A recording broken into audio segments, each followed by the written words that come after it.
Okay hello.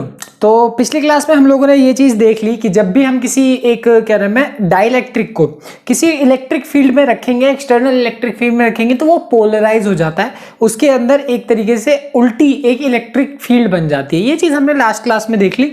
अगर नहीं clear है तो प्लीज़ क्लियर कर लेना, वो इंपॉर्टेंट है, क्योंकि आज के टॉपिक में हम लोग क्या करेंगे, पहले पोलराइजेशन डेंसिटी करेंगे। इसका क्या मतलब है, इसको सिंपली तुम ऐसे समझ सकते हो कि कितना ज़्यादा पोलराइज हुआ है पर यूनिट वॉल्यूम, बस इतना ही है और कुछ नहीं। इसका क्या मतलब है कि देखो कितना डाइपोल मोमेंट, सबसे पहली बात तो तुम्हें समझ में आना चाहिए डाइपोल मोमेंट क्या है। तो डाइपोल मोमेंट मैंने तुम्हें बताया ही था फर्स्ट चैप्टर में कि डाइपोल मोमेंट बेसिकली क्या होता है कि किसी भी दो चार्जेस को, जब जो दो चार्जेस को हम अपोजिट ऐसे रखते हैं, एक चार्ज होगा पॉजिटिव, एक चार्ज होगा नेगेटिव, ठीक है। तो ये अब पॉजिटिव और नेगेटिव को अपोजिट रखा है। यहां पे तुम नोटिस कर सकते हो कि ये वाला जो चार्ज है ये पॉजिटिव और ये नेगेटिव, और दोनों का जो मैग्नीट्यूड है वो सेम है, मतलब ये भी क्यू है ये भी क्यू। अगर ये मान लो 2 माइक्रो कूलम होगा तो ये भी 2 माइक्रो कूलम भी होगा, बस यही नेगेटिव होगा ये प्लस होगा।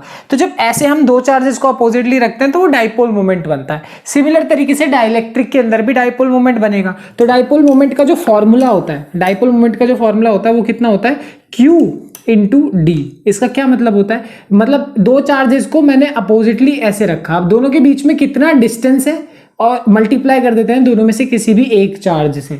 अगर मान लो चार्ज को तुमने क्यू लिया है, कैपिटल ले लो स्मॉल ले लो, खासा फर्क पड़ेगा नहीं, बट चार्ज मान लो क्या लिया है, कैपिटल क्यू। ये वाला प्लस भी कैपिटल क्यू है और ये भी माइनस क्यू है। समझ में आ गई बात। तो डाइपोल मोमेंट का फॉर्मूला क्या होता है कि चार्ज को मल्टीप्लाई कर रहे हैं किससे, दोनों के बीच के डिस्टेंस से। दोनों के बीच के डिस्टेंस से जैसे ही मल्टीप्लाई करा हमारे पास क्या आ जाएगा, डाइपोल मोमेंट आ जाएगा। इसको हमें डिवाइड करना है वॉल्यूम से। किससे डिवाइड करेंगे, वॉल्यूम ऑफ द डाइलेक्ट्रिक। तो क्या किया कि डाइपोल मोमेंट को इसको किससे डिवाइड कर दिया, इसी डाइलेक्ट्रिक के वॉल्यूम से डिवाइड कर दिया। तो वॉल्यूम से जैसे ही तुम्हारे पास डिवाइड कर दोगे तुम्हारे पास क्या आ जाएगा, एक तरीके से यहां पे P आ जाएगा। और P क्या है, पोलराइजेशन डेंसिटी है, ठीक है। P का क्या मतलब है, पोलराइजेशन डेंसिटी। तो कहने का मतलब क्या है, ओवरऑल डेफिनेशन के तौर पे अगर तुम्हें सुनना है तो ऐसे सुनो कि डाइपोल मोमेंट कितना ज्यादा इंड्यूस हुआ है किसी भी डाई इलेक्ट्रिक के अंदर। डाइलेक्ट्रिक कुछ भी हो सकता है, जैसा कि मैंने तुम्हें बताया, रबड़ हो सकता है, वुड हो सकता है, प्लास्टिक हो सकता है, इवन पानी भी हो सकता है।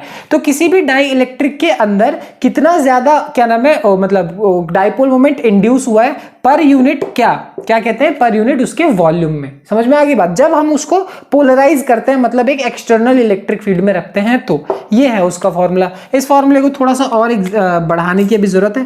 P इज इक्वल टू क्या हो जाएगा, Q डॉट डी अपॉन में। अब यहाँ पे हमारे पास जो V है उस V को अलग तरीके से लिखेंगे। कैसे लिख सकते हैं, देखो तुम लोग को याद होगा मैंने डाई इलेक्ट्रिक को ऐसे प्लेस किया था, किसके अंदर, एक कैपेसिटर के अंदर, है ना। एक कैपेसिटर के अंदर ऐसे ऐसे ऐसे ऐसे प्लेस किया हुआ था। अब जो ये डाइलेक्ट्रिक होने वाला है इसका खुद का कुछ एरिया होगा और कुछ डीपनेस होगी। तो मैंने तुम लोग को एक चीज सिखाई थी कि जब भी तुम्हें वॉल्यूम निकालना है तो वॉल्यूम निकालने के लिए सिर्फ जो एरिया को डेप्थ से मल्टीप्लाई कर दोगे तो तुम्हारा आंसर आ जाएगा। एग्जाम्पल के तौर पे ये रूम देखो। अब ये रूम है, इस रूम की लेंथ है, कुछ ब्रेथ है, ठीक है। तो इस लेंथ और ब्रेथ को मल्टीप्लाई कर दोगे तो ये क्या आ गया, एरिया आ गया। तुम्हारे फर्श का एरिया आ गया, लेंथ और ब्रेथ को मल्टीप्लाई करेंगे एरिया आ गया। बट जैसे ही तुम इसको हाइट से मल्टीप्लाई कर देते हो तुम्हारे रूम की, तो जैसे ही हाइट से मल्टीप्लाई कर देते हो तुम्हारे पास क्या आ जाता है, वॉल्यूम आ जाता है। और ये सिर्फ इस केस में नहीं है, हर केस में यही होता है कि जैसे ही तुम एरिया को मतलब एक तरीके से थिकनेस से मल्टीप्लाई कर देते हो, ये डाइलेक्ट्रिक की थिकनेस है और ये डाइलेक्ट्रिक का एरिया है, तो एरिया को थिकनेस से मल्टीप्लाई कर देते हो तुम्हारे पास क्या आ जाता है, पोलराइजेशन, मतलब सॉरी वॉल्यूम आ जाता है। और यहां से अब D से D कट जाएगा तो फाइनली हमारे पास जो आंसर आएगा वो कितना आएगा, Q/A। तो ये कहने का मतलब है। तो कहने का मतलब ओवरऑल मेरा यही है कि जो पोलराइजेशन डेंसिटी होती है वो क्या होता है, चार्ज पर यूनिट एरिया। तो चार्ज पर यूनिट एरिया को ही पोलराइजेशन डेंसिटी बोलते हैं। कहने को डाइपोल मोमेंट को डिवाइड किया वॉल्यूम के साथ, कहां डाइपोल मोमेंट को डिवाइड करा वॉल्यूम के साथ, बट ओवरऑल आंसर क्या आएगा, चार्ज पर यूनिट एरिया ही आएगा। और तुम लोग को अगर याद हो तो बहुत अच्छे से मैंने तुम्हें बताया था, किसी भी चार्ज को जब एरिया से डिवाइड करते हैं, देखो लेंथ से डिवाइड करते हैं तो हमारे पास क्या आता था, लेमडा आता था। लेमडा क्या होता था, क्या कहते हैं, लीनियर चार्ज डेंसिटी। जैसी एरिया से डिवाइड करते थे तो क्या आता था, सरफेस चार्ज डेंसिटी। क्या आता है, सरफेस चार्ज डेंसिटी आता है। और जैसे ही हम इसको वॉल्यूम से डिवाइड करते हैं क्या आता है, volume charge density. First chapter में सिखाया था मैंने ये। तो यहाँ पे कहने वाली क्या बात है, सबसे पहली बात पोलराइजेशन डेंसिटी, जिसको हम डिवाइड करेंगे कि कितना डाइपोल मोमेंट इंड्यूस हुआ है पर यूनिट वॉल्यूम, ठीक है। और जैसे ही उसको सॉल्व किया तो वो किसके बराबर आ रहा है, क्यू बाई ए के बराबर। और जो क्यू बाई ए किसके बराबर होता है, सरफेस चार्ज डेंसिटी के बराबर होता है। यानी पोलराइजेशन डेंसिटी और सरफेस चार्ज डेंसिटी बिल्कुल एक ही बात है, ये और सरफेस चार्ज डेंसिटी बिल्कुल सेम बात है, ठीक है। तो नेक्स्ट टॉपिक हमारे पास क्या है, इलेक्ट्रिक ससेप्टिबिलिटी। ये क्या बला है, ये क्या चीज है, इसके बारे में जानते हैं। जो अभी हमने पोलराइजेशन डेंसिटी पढ़ी वो डायरेक्टली प्रोपोर्शनल होती है इलेक्ट्रिक फील्ड के।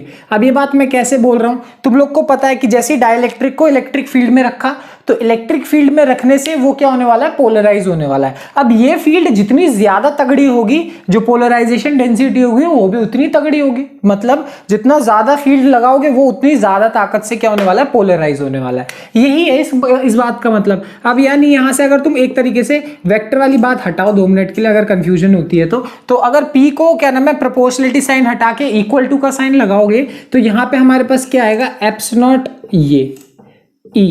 अब तुम बोलोगे ये क्या है, एप्स नॉट तो हमें पता है, जो ये जो एक्स अजीब सा एक्स बना है ये क्या है। वैसे तो देखो ये ग्रीक वर्ड है, इसको काय बोलेंगे, बट वो बात हटा दो। ये जो ये बना रखा है इसी को हम क्या बोलते हैं, इलेक्ट्रिक ससेप्टिबिलिटी बोलते हैं। समझ में आ गई बात। इसका क्या मतलब है, इसका सिंपल सा मतलब है कि जैसे हम प्रोपोर्शनलिटी को हटाते हैं तो यहाँ पे इक्वल टू लगता है, ये बात तुम्हें पता है। तो जब हटाने के बाद इक्वल टू लगता है ना, तो यहाँ पे हमारे पास एक कॉन्स्टेंट आता है। और इस पर्टिकुलर केस में जो कॉन्स्टेंट है वो क्या है, एप्स नॉट इंटू काय। काय का मतलब क्या है, इलेक्ट्रिक ससेप्टिबिलिटी। तो यानी अगर एक तरीके से उसको डिफाइन करना चाहो तो ऐसे कर सकते हो कि P अपॉन में एप्स नॉट E, है ना। मैंने इनको इधर ले गया तो ऐसे डिफाइन कर सकते हो, द रेशियो ऑफ, मतलब किस किस का रेशियो, पोलराइजेशन डेंसिटी का रेशियो जब तुम निकालोगे किसके साथ, एप्स नॉट और इलेक्ट्रिक फील्ड के साथ। मतलब apps not times the electric field, उनका जो रेशियो निकालोगे उसी को क्या बोल सकते हो तुम, इलेक्ट्रिक ससेप्टिबिलिटी बोलते हैं। तो अगर मैं मोर ऑफ अ काइंड, अगर मैं ओवरऑल बोलूं ना कि ये क्या चीज है, तो ये है कुछ नहीं है, ये सिर्फ क्या है,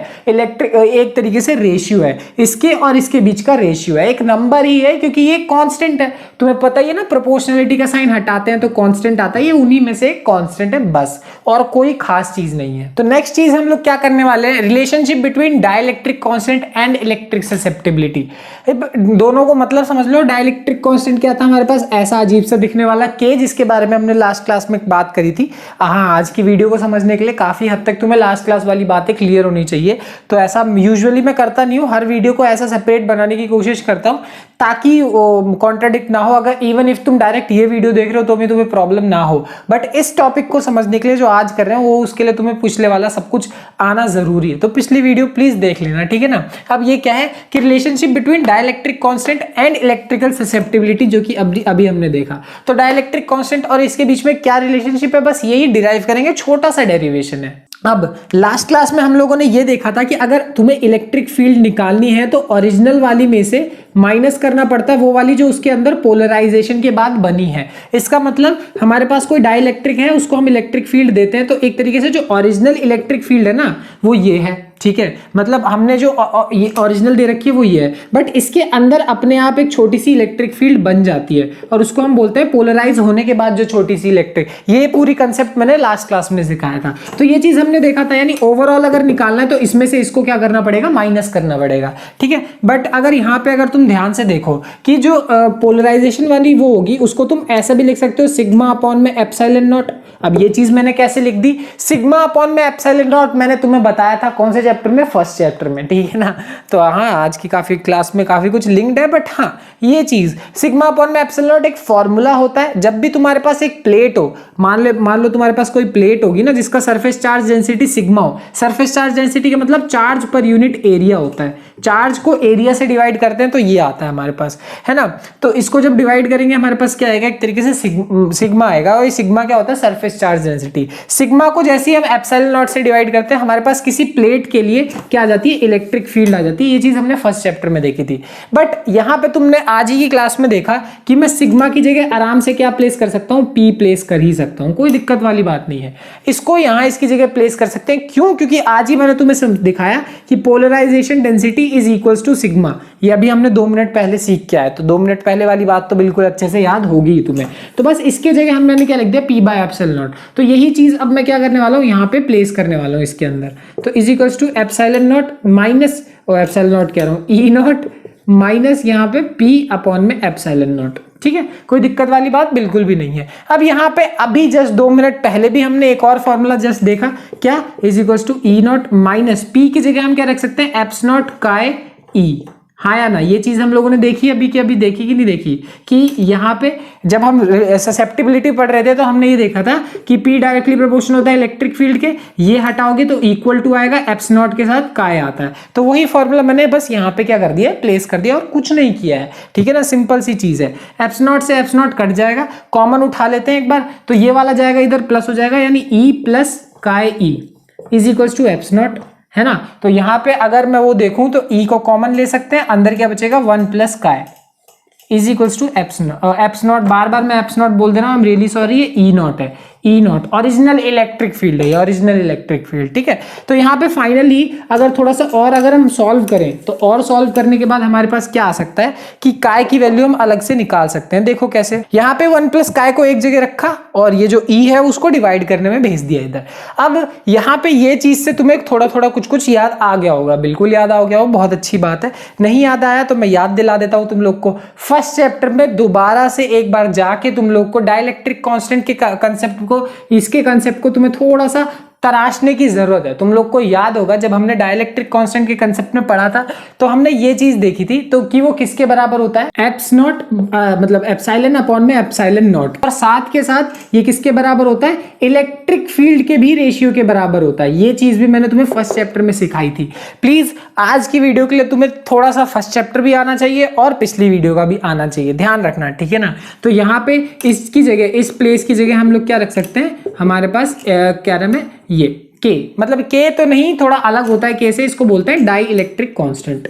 तो ये हमारे पास फाइनली रिलेशनशिप आ गया किसके किसके बीच में, डाइलेक्ट्रिक कांस्टेंट और इलेक्ट्रिकल ससेप्टिबिलिटी के केस में। ठीक है, छोटी सी डेरिवेशन है, ऐसे कुछ बहुत बड़ी तो 30 मार्क खाने वाली बात तो नहीं है इसमें, बट सही बोलूं तो ये चीज ना इस फॉर्मूले के लिए ज्यादा इंपॉर्टेंट है। देखा जाए तो 1 नंबर का कोई क्वेश्चन, ठीक है, एमसीक्यूज और तुम्हारे क्या कहते हैं कंपटीशन वाले एग्जाम में इसके ऊपर बहुत अच्छा कोई क्वेश्चन बनाया जा सकता है। तुम्हें ये दे दिया जाएगा, तुमसे पूछा जाएगा कि बताओ इसकी वैल्यू क्या है, ये दे दिया जाएगा, सिर्फ इसकी वैल्यू बतानी है, छोटा सा फॉर्मूला में डालना, आंसर आ जाएगा। बट ये फॉर्मूला पता होना भी जरूरी है, और आज की क्लास में बहुत सारी बातें पहले की भी पता होना चाहिए, पिछली वीडियो की पता होना चाहिए, और स्पेशली डाइलेक्ट्रिक कांस्टेंट क्या होता है इसका भी पता होना चाहिए, जो कि हमने ऑलरेडी फर्स्ट चैप्टर में डिस्कस किया। तो पहले वो क्लियर हो तो ही इस पे आना, वरना तुम्हें कंफ्यूजन हो सकती है। ठीक है, चलो मिलते हैं अगली वीडियो में, बाय बाय।